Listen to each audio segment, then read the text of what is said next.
Welcome to Pages to Dialogues, your premier destination for insightful discussions on Christian books. Join me as we delve into the pages of thought-provoking Christian literature and explore the timeless truths and principles that can transform our lives. From classic devotionals to contemporary bestsellers, we'll engage in meaningful dialogues that will inspire, encourage, and challenge you to grow deeper in your faith. So, subscribe to Pages to Dialogues now and join the conversation. Don't forget to hit the notification bell so you can stay updated on new episodes and exclusive content. Let's turn pages into conversations that matter. Ever wished that finding the right person could be simpler? Just focusing on your own life and letting God kind of handle the rest. Almost like he taps you on the shoulder and says hey, pay attention, this one's for you. Right. That's kind of the vibe I'm getting from this book, Waiting and Dating. Yeah. By Dr. Myles Munroe. Yeah, definitely. He basically flips the script on the whole Western dating scene. It is a pretty radical idea, isn't it? Yeah. He's saying forget the frantic search, forget the superficial checklist of must-haves, and just focus on becoming the best version of yourself first. Okay. I'll admit, part of me is is that all it takes? But the more I dig into it, the more I see how it connects to this idea of being a whole person. Right. Which Dr. Munroe talks about a lot. A lot. He describes a whole person as someone who is complete. Physically, emotionally, spiritually, intellectually. Right. Without needing someone else to fill in the gaps. Yeah. Think about it. How many times have we heard, "You complete me"? Way too many times. Yeah. And it always makes me cringe a little. Yeah. So what does this whole person concept look like in real life? I mean, are we supposed to become hermits and live on a mountaintop until Mr. and Mrs. Right shows up? Not quite. Look back at the creation story in Genesis. Adam was alone, sure. Right. But he wasn't incomplete. He had a purpose tending the garden. He had work naming all the animals. Right. And most importantly, he had a vibrant relationship with God. Okay. Eve wasn't created to fix Adam or make him happy. She was created to join him in a life that was already full. Wow, I never thought about it like that before. It's Eve was the cherry on top. Exactly. Not the whole sundae. It completely reframes how we think about needing someone to complete us. This is making me wonder, where do I find my sense of completeness? Is it in my relationships, or is it something I'm cultivating within myself? Yeah. What about you? What are your thoughts on this whole person idea? It's definitely a challenge in today's world where we're bombarded with messages about finding the one and, completing each other. But I think the creation story offers a powerful model for building healthy relationships. It starts with understanding your own value and purpose, independent of anyone else. So what about this whole the one idea? Does Dr. Munroe believe in soulmates? Yeah. Is there some cosmic matchmaker out there Yeah. pairing us up with our predetermined partners? He actually debunks that myth pretty thoroughly. Okay. He argues there isn't just one person out there for each of us preordained by fate. It's more about choice and commitment. But doesn't that take away some of the romance? Yeah. Isn't it more magical to think that there's only one person out there who truly gets you? It might seem that way. Yeah. But think about the implications. If we believe our soulmate is out there, we might spend our lives searching for them, overlooking perfectly good relationships along the way. That's a really good point. I've definitely seen friends get caught in that trap. Yeah. Always looking for someone better instead of appreciating the people right in front of them. So if it's not about fate, how does God factor into the equation? Does he play matchmaker? He offers guidance, Okay. but ultimately the choice is ours. Oh. Dr. Munroe uses the example of Isaac and Rebekah. Right. While God did kind of orchestrate their meeting, both Isaac and Rebekah had the agency to choose each other. Remember, Rebekah was specifically asked if she was willing to go with Isaac. Right. It wasn't forced upon her. Okay. That's kind of empowering. Oh. Right? We're not just puppets on a string. We have free will to choose who we want to be with. Absolutely. And with that freedom comes responsibility. We need to be intentional about who we choose to spend our lives with.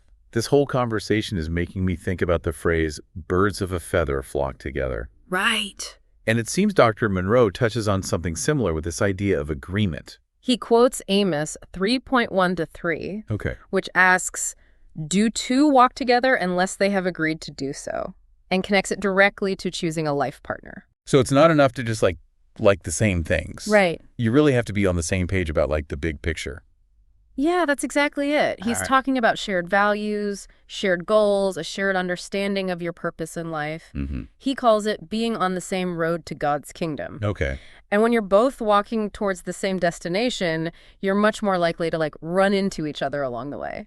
That makes sense, but it's kind of a mind shift from the way we usually approach dating. Right. I mean, how many of us are actually thinking about God's kingdom when we're swiping through profiles on a dating app? Probably not many. Yeah. But that's exactly Dr. Munroe's point. He's challenging us to go deeper than the superficial, to look beyond the outward appearance and focus on the character of the person we're interested in. Okay, so let's talk about that character over everything. Yeah. What does that look like in a practical sense? I mean, how do we assess someone's character, especially in the early stages of dating? Well, Dr. Munroe points out that throughout the Bible, God consistently chose people for his purposes based on their heart, their integrity, their willingness to serve, not their looks, their status, or their worldly possessions. Think about Moses. He was described as slow of speech, yet he led the Israelites out of Egypt. And Gideon, right? Yeah. He was from like the smallest, most insignificant tribe, but he became a mighty warrior. Exactly. And then there's David, the youngest son, overlooked by his own family, yet he became a king. God sees the potential in us, Right. even when the world doesn't. And in the same way, we should be looking for those hidden gems in others, not just focusing on the shiny exterior. So instead of being wowed by someone's fancy car or impressive job title, we should be paying attention to how they treat others, how they handle conflict, how they demonstrate their values in everyday life. Precisely. Are they kind? Are they honest? Right. Are they trustworthy? Those are the qualities that truly matter in the long run. This whole conversation is making me feel like I need to up my dating game. No more judging a book by its cover. Right. But it makes me think, how do we get to know someone on that deeper level? Is it just a matter of time, or is there something more to it? Well, Dr. Munroe lays out a really interesting framework for building relationships. The 4 levels of friendship. All right, this sounds intriguing. Break it down for me. He starts with the most basic level, acquaintance. This is someone you might know casually, someone you see in passing. Right. Then there's casual, someone you might chat with at work or school, someone you share common interests with. Okay. Next comes close, someone you trust, someone you can confide in, someone who knows your secrets. And finally, there's intimate.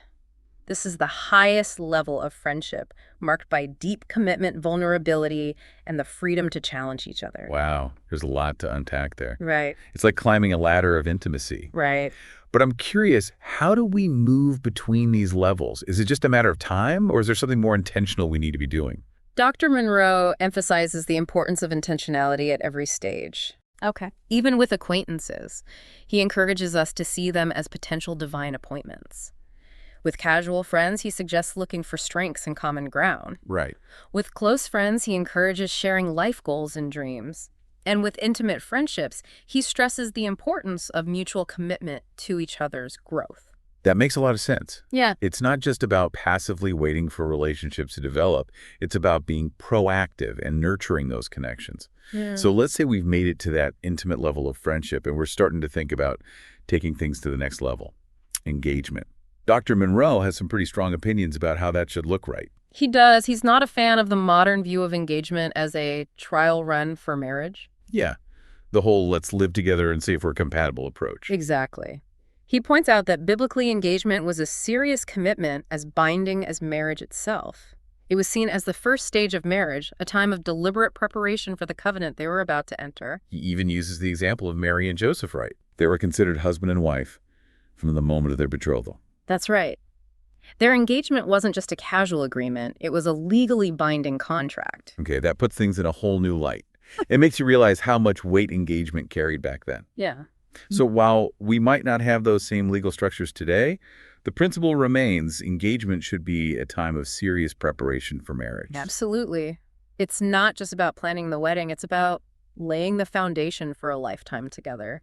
And Dr. Munroe outlines some key areas that couples should focus on during this time. All right, let's dive into that. What are some of the things Dr. Munroe says we should be talking about before we say I do? It sounds like we're talking about some pretty serious conversations here. Definitely not your average first date chit-chat. So spill the tea.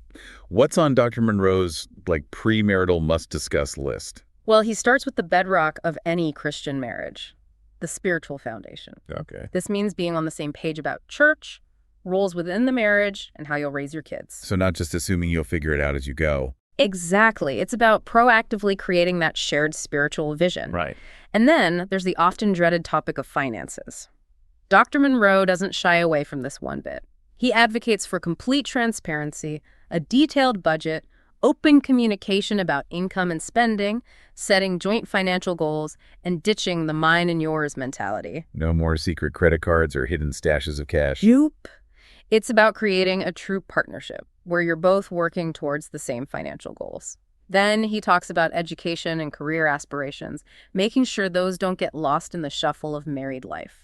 So many couples struggle with this, finding that balance between individual dreams and shared responsibilities. It's definitely a juggling act, and that's why it's so important to discuss those things up front. Who's going to finish school? When? Where do you see yourselves living in 5 years? These are all things that need to be on the table. Makes sense. And then, of course, there's the whole parenting question, which could be a touchy subject for some couples. Absolutely. Dr. Munroe encourages couples to be brutally honest with themselves and each other. Do you even want kids? How many? What are your views on discipline? What if you come from different family backgrounds and parenting styles? These are all crucial conversations to have before you're knee-deep in diapers and sleepless nights. Okay, so we've covered spiritual foundation, finances, education, and parenting. What else is on Dr. Munroe's premarital checklist? Well, he saves the most controversial for last: sexual purity. Talk about a conversation starter. He advocates for setting clear boundaries, resisting temptation, and understanding that the intense chemistry you might feel isn't always an indicator of true love. It's often just biology doing its thing. Yeah, those butterflies in your stomach can be pretty misleading. He emphasizes the importance of waiting until marriage for sexual intimacy and entering that sacred union with a clean conscience. You know what I really appreciate about Dr. Munroe's approach? He doesn't shame people who might have made mistakes in the past. Right. He offers a message of hope and forgiveness, reminding us that with God, there's always a chance for a fresh start. No matter what's happened before, you can choose purity moving forward. That's so powerful. And it ties back to that whole idea of becoming a whole person before entering into a relationship. You're bringing your best self to the table, both physically and emotionally. Exactly. You're not carrying baggage or guilt from past relationships. You're entering into marriage with a clean slate, ready to build something beautiful together. I love that imagery. It's like you're both starting with a brand new canvas, ready to create a masterpiece. And speaking of masterpieces, Dr. Munroe has this analogy that really stuck with me. He says, imagine if, like in biblical times, the father of the bride gave the potential groom a list of expectations to meet before he could marry his daughter. Wow, that's a pretty intense image. I can almost picture the father handing over a scroll with a stern look on his face. It really highlights the seriousness and intentionality that surrounded marriage in those times. It wasn't just about feelings or fleeting infatuation.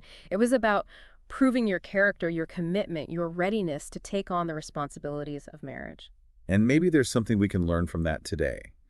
Not necessarily handing over a literal list, but having those tough conversations, demonstrating our commitment, showing that we're not just in it for the good times, but for the long haul. Absolutely. It's about being intentional, about building a strong foundation for our relationships, not just diving in headfirst and hoping for the best. So, as we wrap up this deep dive into waiting and dating, what are some key takeaways for our listeners to ponder? I think the biggest one is this. Lasting love isn't something that just happens. It's something we build. It's about becoming the best versions of ourselves, choosing our partners wisely, and preparing intentionally for the commitment of marriage. Dr. Munroe encourages us to embrace this season of waiting, not as a time of loneliness or desperation, but as a time of growth and preparation, a time to get our own houses in order before inviting someone else in. He reminds us that God has a plan for each of us, and that His timing is always perfect. Trust the journey, focus on becoming the person you're meant to be, and the right relationships will follow. So don't let society's pressure to find the one rush you into something you're not ready for. Take your time, build a strong foundation in your own life, and trust that God will bring the right person along at the right time. Happy diving, everyone, and remember, love is always worth the wait. Thank you for tuning in to this episode of Pages to Dialogues. We hope you enjoyed our discussion and found valuable insights to apply to your life. If you did, please consider subscribing to our YouTube channel, Pages to Dialogues.